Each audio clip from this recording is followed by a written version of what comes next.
It is already against the law for non-citizens to vote in elections in the United States, particularly for federal elections. But today, legislation passed in the U.S. House of Representatives that aims to curb non-citizens from voting in federal elections passed. It's called the SAVE Act, and it sounds pretty reasonable on its face, but there are those who say married women could create an unnecessary hurdle for married women, making it harder for American citizens to vote, American citizens who changed their name. Take a listen.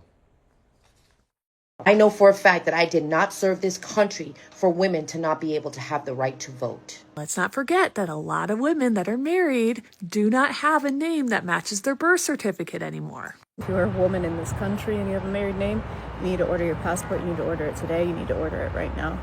CNN senior reporter Marshall Cohen's here now. So Marshall, there's clear anger out there. What does the act actually do, and what is the issue for, let's say, a married woman who doesn't have a passport proving that she's a citizen?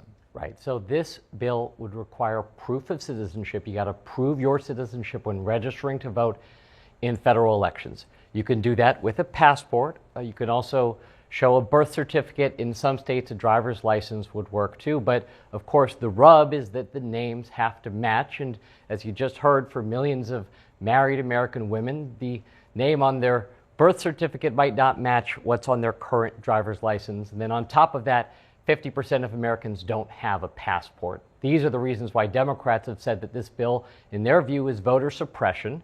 And to that point, in some ways, this is a solution in search of a problem when you look at the data.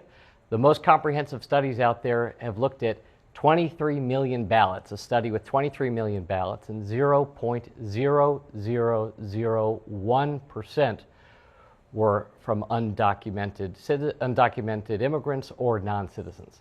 So how are Republicans defending this? Well, the guy who wrote the bill, Chip Roy, Republican from Texas, has said all of this hubbub about possibly disenfranchising women, he says it's, quote, absurd armchair speculation.